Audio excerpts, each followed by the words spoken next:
जय माता दी दोस्तों, स्वागत है आप सभी का एक बार फिर से। माँ भगवती की कृपा आप और आपके पूरे परिवार पर सदा सर्वदा बनी रहे। दोस्तों, अगर आप अपनी लाइफ में नया कुछ सीखना चाहते हैं तो चैनल को सब्सक्राइब जरूर करिएगा। दोस्तों, आज के वीडियो के माध्यम से मैं आपको शास्त्रों में बताई गई बेलपत्र से संबंधित कुछ खास बातें बताने वाली हूँ। और इतना ही नहीं, शिवलिंग पर चढ़ा हुआ बेलपत्र खाने से क्या चमत्कार होगा, आज के वीडियो में ये भी जानिए। दोस्तों, बेलपत्र भगवान शिव को अति प्रिय है। इसके 3 पत्तों में सत, रज और तम तीनों गुणों का वास माना जाता है। वहीं ये भी कहा जाता है कि बेलपत्र के 3 पत्ते त्रिदेवों के साथ होने के प्रतीक हैं। दोस्तों, ये तो आप सभी जानते हैं कि भगवान शिव की पूजा में बेलपत्र का विशेष महत्व है। जिस घर में बेल का पौधा होता है वहाँ महादेव की कृपा बनी रहती है। साथ ही ऐसे घर में माता लक्ष्मी का वास होता है। शिव पुराण में बताया गया है कि जिस स्थान पर बेलपत्र का पौधा लगा होता है वो स्थान तीर्थ के समान पवित्र और पूजनीय बन जाता है। दोस्तों, यदि आप सावन के महीने में शिवलिंग पर बेलपत्र अर्पित करते हैं तो आपको करोड़ों कन्यादान के बराबर फल मिलता है। बेलपत्र से जहां भगवान शिव प्रसन्न होते हैं, वहीं हनुमान जी भी बेलपत्र चढ़ाने से अति प्रसन्न होते हैं। दोस्तों, आज हम बताएंगे कि शिवलिंग पर चढ़ा बेलपत्र खाने से कैसे फायदा होता है। अगर आप मुसीबतों से घिरे हुए हैं, आर्थिक तंगी से परेशान हैं, आप एक बेलपत्र से अपने जीवन की तमाम परेशानियों से कैसे छुटकारा पा सकते हैं।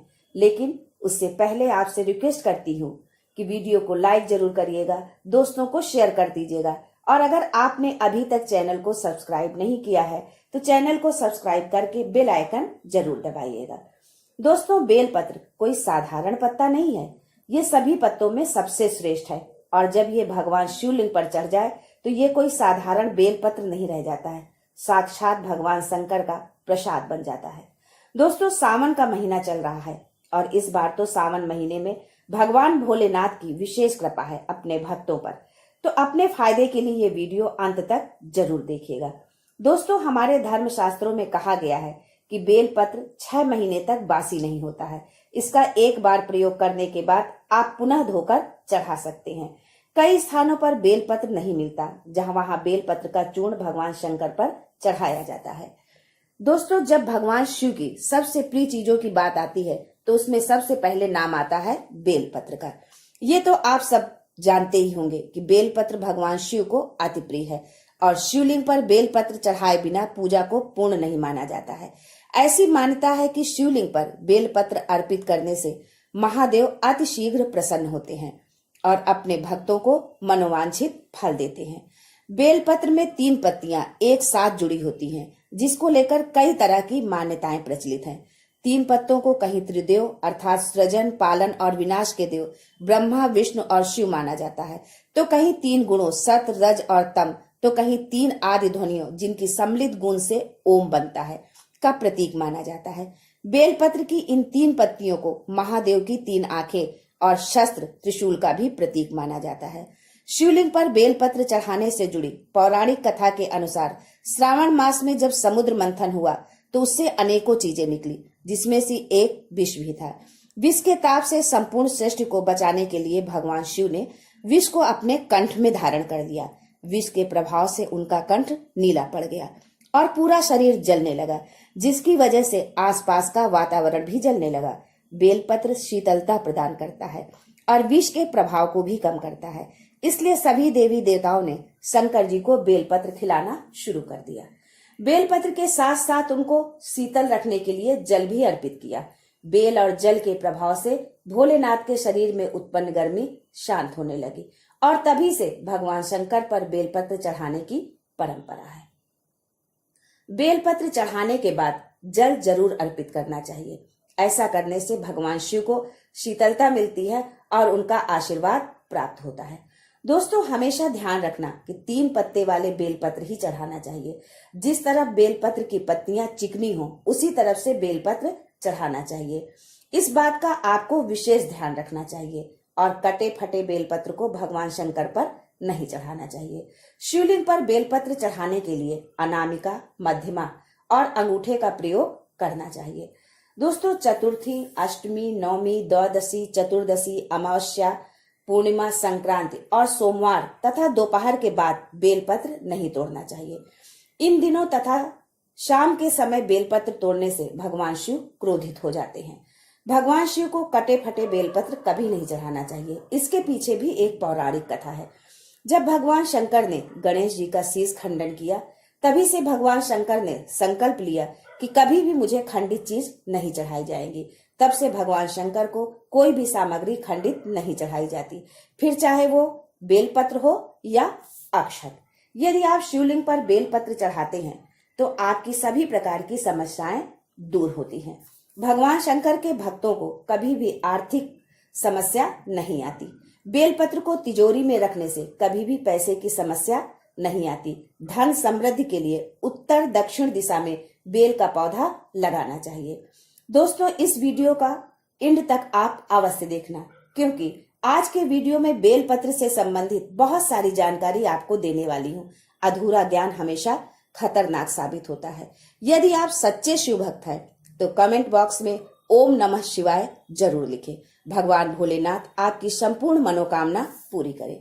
दोस्तों, जब आप बेलपत्र को शिवलिंग पर चढ़ाते हैं तो वो एक साधारण बेलपत्र नहीं रह जाता, वो भगवान शंकर जी का प्रसाद बन जाता है, जो कि असाध्य बीमारी को दूर करने में, जीवन में चल रही किसी भी तरह की समस्या को हरने में समर्थ होता है।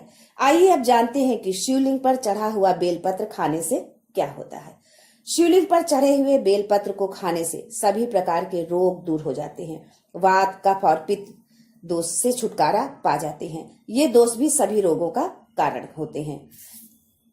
यदि आप शिवलिंग पर चढ़े हुए बेलपत्र की एक एक पत्ती सुबह शाम खा लेते हैं तो आप बीमारियों से छुटकारा पा जाते हैं।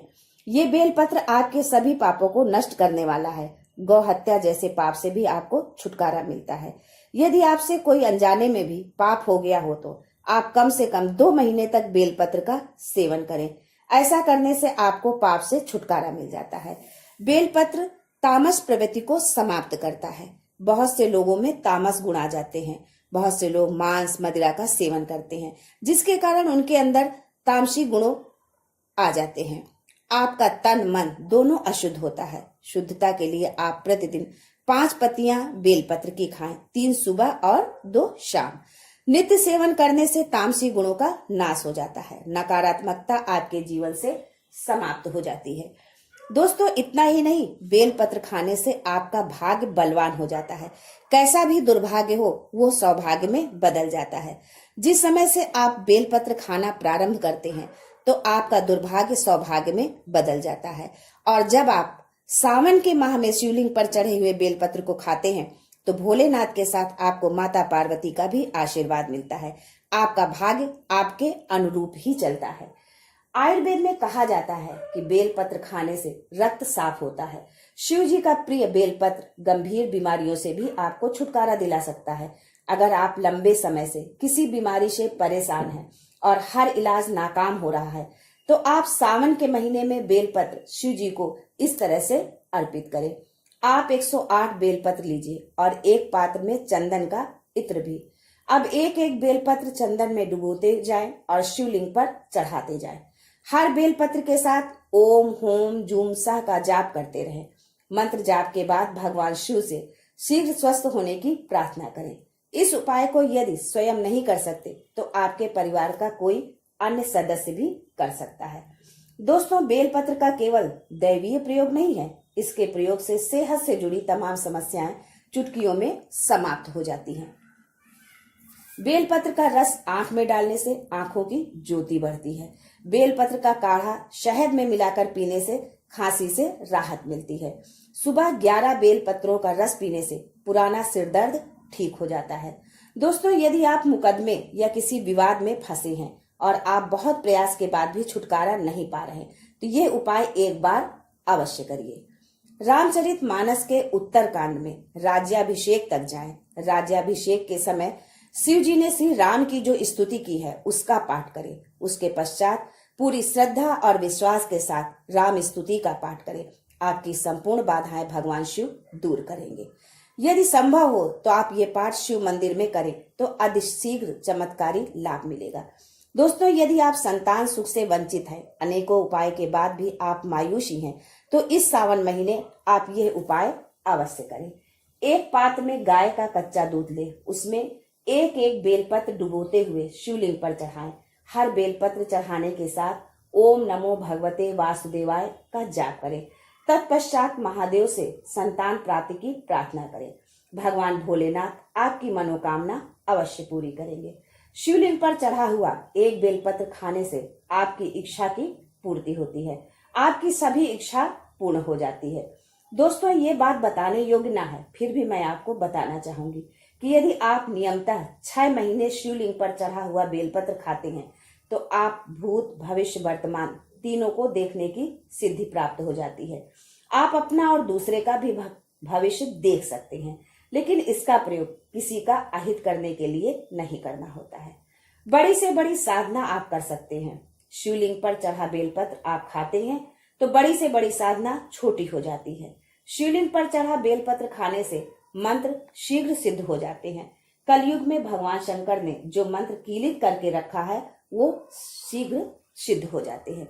यदि आपका बच्चा आपकी बात नहीं मानता, चिड़चिड़ा है, पढ़ने में मन नहीं लगता, माता पिता को मारता है, झगड़ता है, नजर बार बार लगती है, मन उसका शांत नहीं रहता, तो लगातार 4 सोमवार तक शिवलिंग पर चढ़ा हुआ बेलपत्र उसके मस्तक पर रखें।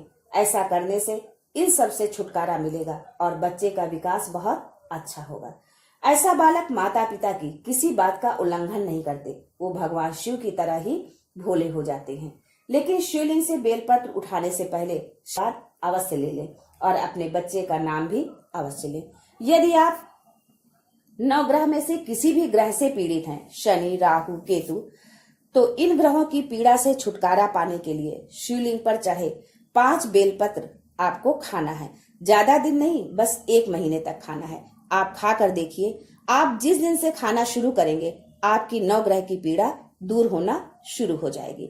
दोस्तों, आप अपनी सामर्थ्य के अनुसार बेलपत्र खाइए। ये नहीं कि हमने 5 बोल दिया तो आप 5 ही खाएं, आप 1 खाएं, लेकिन नियम से। यदि आप खाते हैं तो आपका शरीर पवित्र हो जाता है, आपकी वाणी सिद्ध हो जाती है, आप जो बोल देते हैं वही सत्य हो जाता है।